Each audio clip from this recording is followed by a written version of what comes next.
I'm Elaine and welcome to my kitchen. Well, a lot of you know that I do teach piano, and today turns out to be a heavy teaching day for me. I'm not going to be finished till probably much later this evening.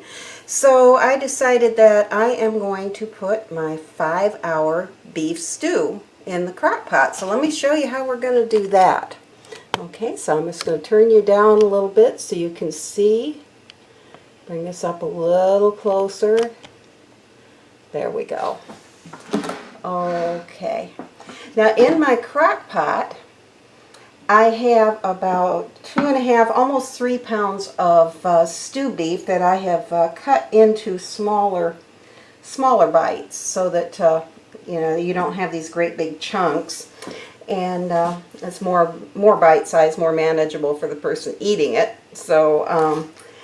And I have, so I've cut that up and added that to my crock pot. And this is one of these really easy recipes that you just kind of throw everything in. So to this, I'm going to add 2 cans of petite diced tomatoes, including the juice, the tomatoes and the juice all combined. Okay, I'm going to add 1 can of peas that I have drained.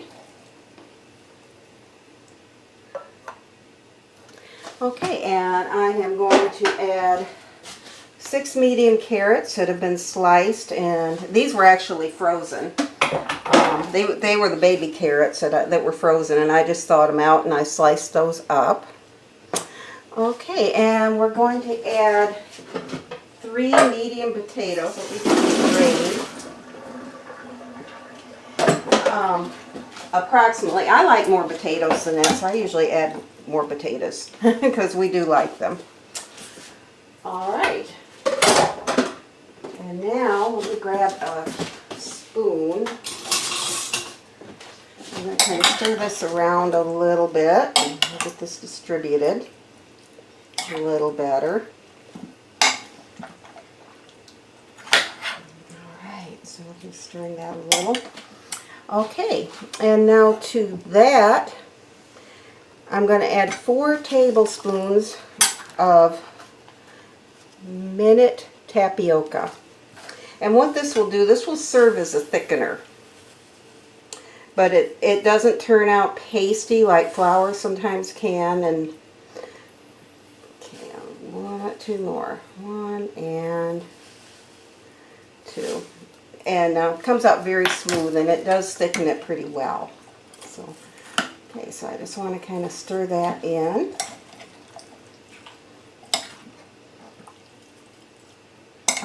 Okay, and to that, we're going to add 1 tablespoon of sugar. Now what the sugar will do is take a lot of the canned taste away from those canned tomatoes, and it'll give them a much fresher taste. It does not sweeten the stew at all, but it will give them give those tomatoes a fresher taste. Okay. Now we're going to add about a tablespoon of salt. So let me get my salt in here.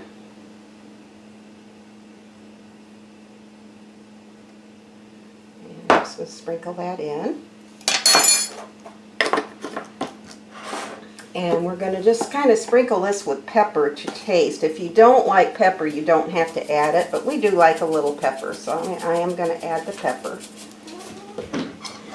That's a coarse ground pepper, and I got a dog and a cat misbehaving at the back door here. So if you hear a little meow or a bark, that's what's going on over there. Okay, now to that I'm going to add 2 bay leaves, and I'm just going to lay those right in on top.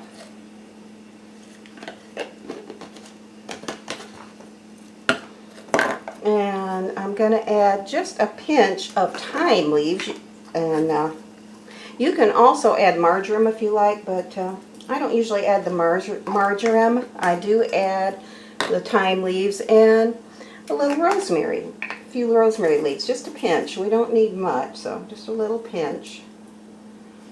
Okay, that's probably enough right there. Alright, and the last thing that I'm going to add is a little beef broth. So I'm going to start out with just kind of pouring that over like that. And I'm going to remove my bay leaves just for a minute and give this one final stir.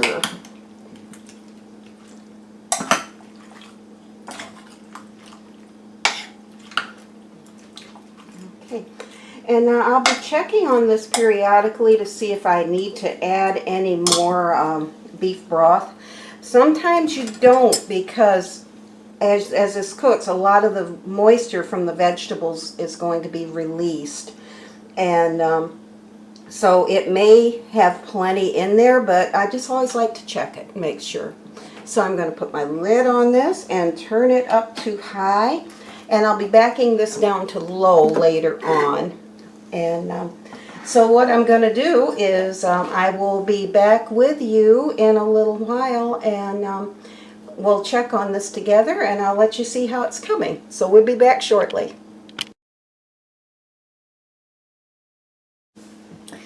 Well, I had just realized that I had forgotten an ingredient.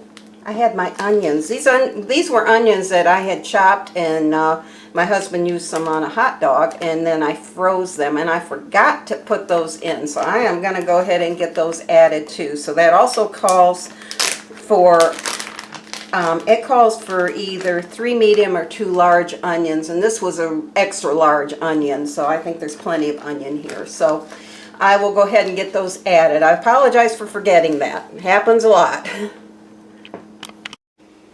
Okay, I have had this in the crock pot for just about an hour, and you can see from the amount of juice, this is why I add maybe 1/4 cup of beef broth in the beginning, because you can see how much liquid is coming out of the vegetables that we put in there. So got a lot coming out, and so we're going to just go ahead and leave this on for a little while. I just wanted to show you what it was looking like.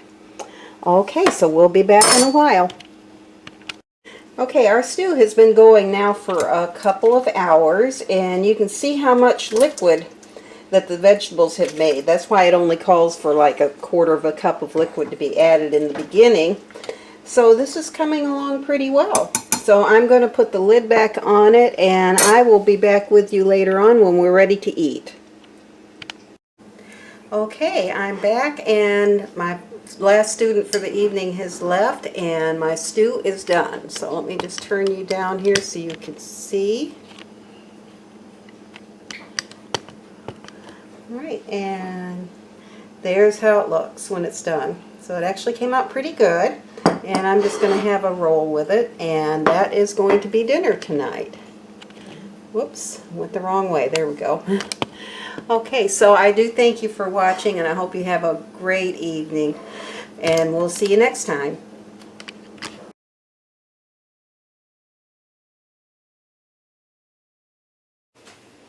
Hi, I'm Elaine, and welcome to my kitchen. Well, today is a heavy teaching day for me. As a lot of you know, and some of you don't know, I teach piano. Cat!